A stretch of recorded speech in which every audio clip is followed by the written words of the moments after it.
story time about how I broke up my best friend and his girlfriend. So it was our sophomore year in high school, and my best friend and I had known each other since we were like 8 years old. And I've always had a crush on him. Like, anytime he would get a girlfriend, I would try and break them up. And it would work. Well, our freshman year of high school, he started dating this one girl. Well, when he started dating her, he distanced himself from me because she didn't like how much time we were spending together. So a few months go by and my birthday's coming up. And mind you, within these past few months, we only seen each other like twice. And he had me blocked on all social media. Well, our parents were really good friends because we lived in the same cul-de-sac. So my mom invited him and his parents to my birthday party. So at the end of my party, my friends left and him and his parents stayed. And my parents really didn't care if I drank alcohol, so we had like a whole bottle of vodka to ourselves. So we're in the basement and we're taking shots together. Well, I got him super drunk and he fell asleep. And while he was sleeping, I went on his phone and like for part 2. Part 2. And I was able to get into his phone because he stole my fingerprint from when we were best friends. So I unblocked myself on all social medias. And there was an ottoman pushed against the couch. So while he was sleeping, I was able to go lay next to him. So while I was laying next to him, I took a few pictures of us. And I saved them in his camera roll. And I also sent one to his girlfriend. And it was about 1 a.m. Well, she opened it right away, and then she started going off and would not stop calling his phone. So after that, I turned his phone off. So he started to wake up, and then we started drinking more. And then we started fooling around. And while we were doing the nasty, I took a video. But he didn't see it because the phone was in front of me. And I had his girlfriend on Snapchat. So what did I do? I sent the motherfucking video to her. So the next day, obviously, he found out what happened. So then he came over to my house to talk to me. And I told him how I was upset that she was keeping him from me. So he broke up with her and started dating me. Story time about how my boyfriend was cheating on me with my stepsister. So a little background information. My mom remarried whenever I was in 8th grade. And my stepdad had 2 daughters. One which was my age and we got along really well. Well, before my sisters and I went back to school, my mom wanted to go on a camping trip with everyone. And my boyfriend was coming because he was really close with my family. So while my stepsister and I are packing up, she starts acting really weird. And we're gonna call my boyfriend Kevin. She was like, "Oh, is Kevin still coming with us?" And I was like, "Yeah." And then she goes, "Oh, are you and Kevin still together?" And I'm like, "We were never broken up. Like, the fuck?" Like I said, she was just being super fucking weird. But anyways, we all get in the car, we drive up there, and her and Kevin start being super weird around each other. Like, they were being too touchy. Anytime that I wanted to go do something with Kevin, she would say, "Oh, Kevin, you can come do this instead." Well, that night, Kevin and I are sleeping in our tent. At least I thought he was. And I wake up to some loud noises in the other tent, like for part 2. So this is probably my favorite story about my cheating ex. As many stories as I have on him, this one happened after we were broken up. He had left me for a girl that he was seeing on the side, and we hadn't spoken in months. We had both blocked each other on pretty much everything. But as most girls do, I do have my fake Instagram account, and he seemed pretty happy in his new relationship.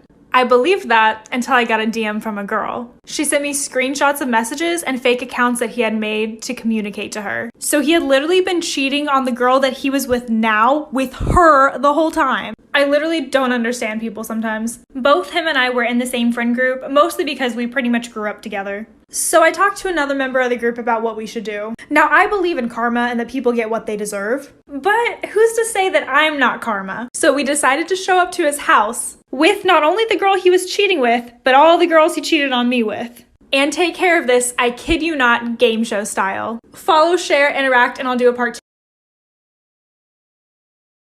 Story time. So I was accidentally a homewrecker. So the regular dating sites just weren't doing it for me, so I started dating on a fetish site. I soon matched with this guy around the end of March, and he was so attractive, and we decided to meet up. Obviously, this was more for the purpose of hooking up, but we got along so well, and he acted like he really liked me. He was the vice president of a massive company, 23 years older than me, and also had lots of money, which made him one big intriguing package. We started to meet up several times a week, but his only rule was we weren't allowed to meet on weekends. And I was never allowed to sleep over. I just figured it was because he was busy. The things progressed and we were still seeing each other in May. He introduced me to all of his coworkers and he was super affectionate with me in front of them. And he also introduced me to his receptionist as his girlfriend. However, things went way downhill when he picked me up from my house one day. He was making out with me and driving out of the neighborhood, and then I looked down and I saw a ring. He goes, this is just so the girls at the gym don't flirt with me. And I was like, dude, I know you work out at a private gym. So that's when he admitted that he had 2 houses, one for me and one for his family. Stay tuned for part 2 and follow me on Instagram.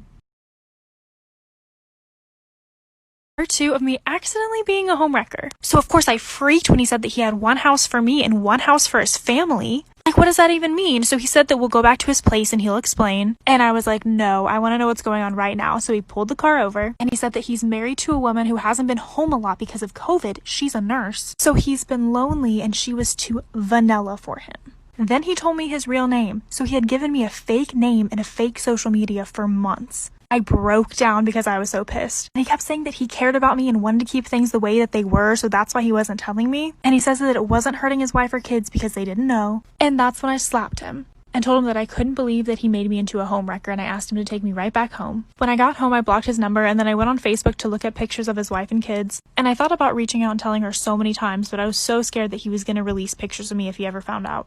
None of his friends or coworkers ever said anything, so I'm sure he's just done this a million times. My Insta is below. Follow me and DM me if you have a story. Storytime of how my parents forced me to marry a 40-year-old man when I was 14, but most people from my country, it is called arranged marriage, and it happened to a lot of girls. My family was poor, but the guy I was marrying had a lot of money and promised to take care of me and my family. He also had a 6-year-old son, but he didn't like me. I had met him once before when my mother introduced him to us. She allowed me to stay with him alone. He was very touchy. He told me I was very beautiful and would spoil me because pretty girls like me deserve pretty things. After he left, I told my parents that I was scared to marry him and that I'll do more housework and I'll take care of my other little sisters. My father yelled at me and told me no. So the next week, I went throughout the whole wedding crying. My mom told me to stop because I was messing up my makeup. After we had got married, a couple months later, he grew very abusive. Part 2 will be up next. This is part 2 of how my parents forced me to marry a 40-year-old man and I was 14. So we got married and a couple months into the relationship, he became abusive. Whenever my food tasted nasty or something wasn't clean right, he called me a lazy wife and told me I was no good and he should have married someone else. His 6-year-old son had no respect for me. The little boy scratched me, would yell at me, throw stuff at me, and my husband wouldn't do anything about it. I would tell him that I didn't like how his son was treating me, and he stood up and tells me to stay in my place and tells me I'm just a bad mother. I'd cried every night, wishing I could go back home to my mother and father. 2 years later, when I turned 16, I found out I was pregnant. He was so happy about it, and for once, he treated me so sweet. He would cook for me, clean, and told his son to be nice because his little brother was in there. When we found out the baby was a girl, he got mad and walked out on me. Part 3 will be up next. This is part 3 of how my parents forced me to marry a 40-year-old man and I was 14. So my husband was excited that I was pregnant, but when he found out I was having a baby girl, he got very upset and walked out of the room. When we got home, he started treating me nasty again. He then started putting his hands on me. He was just very angry at me and never wanted to see his daughter. It took him 3 weeks before picking her up, but even then, he wanted nothing to do with her. As years went on, I became quiet and I wouldn't speak to him. I would just make sure our home was clean and the children were taken care of. He would just get upset with me that I wouldn't speak to him and accuse me of cheating. He claimed that I was sleeping with other men and that our daughter is probably not even his child. I never understood why because I was always home because he didn't allow me to go out. But I soon realized he only accused me of cheating because he was cheating the entire time. Part 4 is coming up soon. This is part 4 of how my parents forced me to marry a 40-year-old man and I was 14. My husband would always accuse me of cheating, but I found out he only accused me because he was cheating on me the entire time. Ended up finding out because his son told me. And like I said earlier, his son never liked me in the first place. So when I had made him upset, he randomly said that's why my dad has a new woman. I was off about it, so I went to ask my husband about it, and he admitted to it. He was very blunt about it, and he told me it was because the lady tempted him. I believed him at the time, but as time grew on, I started to become very insecure. I'd do whatever he want, but it was never good enough because he still kept stepping out of our marriage. On my 19th birthday is when I realized I had to figure out a way for me and my daughter to leave him. He didn't even say happy birthday to me, and that was my husband. I had no money, I didn't own anything, but I took a chance, so I packed whatever I could, and I planned for me and my daughter to run away while he went to work. This is part 5 of how my parents forced me to marry a 40-year-old man and I was 14. So like I said before, I made a plan for me and my daughter to run away while he went to work. When he left, I packed up food, clothes, and took money that we saved up just in case something happened. I woke my daughter up out of her sleep and I told her we need to go. I woke her son up and I told him we were going to the store and that we would be right back. He went right back to sleep and I gathered our things and took me and my daughter to the train station. She asked where we were going and I told her we were going to see our other family. When we got on the train, my daughter went to sleep and I cried because of all the pain I was put through with my husband. I left and I wasn't able to say goodbye to my mother, father, or any of my younger sisters. I didn't want any of them to know because I knew they were going to try to send me back. And leaving was the best decision that I made of my life. It's now been 23 years and I found my now husband and we're living a better life. And I bless God for allowing me to.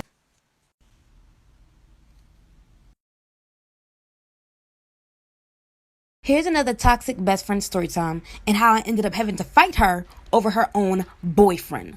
So we're calling her Regina, and at the time we just graduated college, and that's where she met her boyfriend Kyle. They were together for a couple months, but I never met him, and as the story goes on, you'll find out why.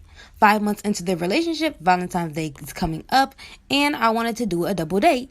The 14th comes, and she canceled on me last minute, and she literally said, word for word, that she doesn't need her boyfriend being tempted to try to cheat on her on Valentine's Day.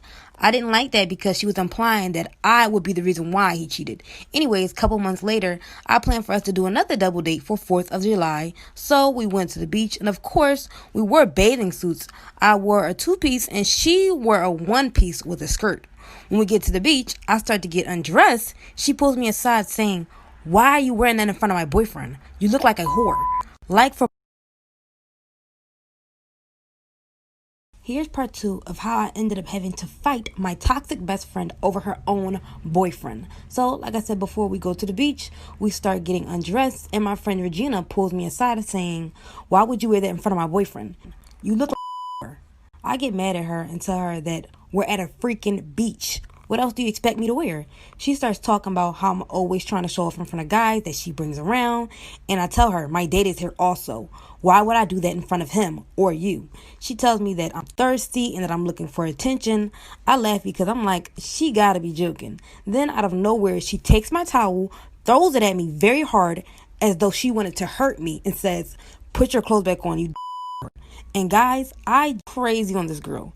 Just know that at the end of the fight, she had a mouthful of sand in her mouth. And of course, the guys pulled us apart. She ended up packing all her things to go with her boyfriend, and I stayed at the beach and chilled all day. This girl literally lived a nightmare. A 17-year-old girl was watching TV late at night when her motion detector lights in her driveway suddenly went on. She assumed it was just an animal, so she got up, drew the blinds, and went back to watching TV. Then a little bit later, it happened again. Before she could even react, she looks over and clearly makes out a silhouette of a person right behind the blinds who starts banging aggressively on the window. The girl stands up and goes, "I'm gonna call the cops!"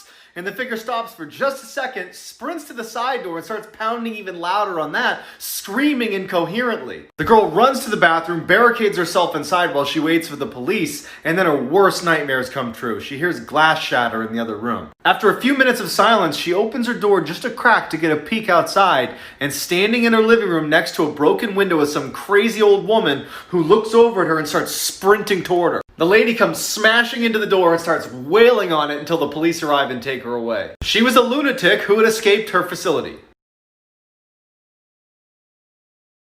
So this is a story time about something that happened last weekend. So I've been going on dates with this guy that I met on Bumble. We've been going downtown every weekend to play arcade games. We've been talking long enough to where some of my friends have wanted to meet him. So a group of my guy friends stopped by to say hi. One of them swears he has really good intuition, and he immediately liked him right off the bat. The other one, however, decided to befriend the guy that I was on a date with and then slid into my DMs 3 hours later. Yeah, that pissed me off. I mean, it was pretty bold. That was so unnecessary. Yeah, I should really beat his ass for that. I honestly feel bad for him. But yeah, it was pretty petty. Liz, I'm beating him up for that. I don't really want to cause a fight. I do. I'm honestly probably never going to post this audio. But if anyone's listening, I guess share and follow for a part 2. Yeah, share and follow if you want me to beat his ass. Oh my god.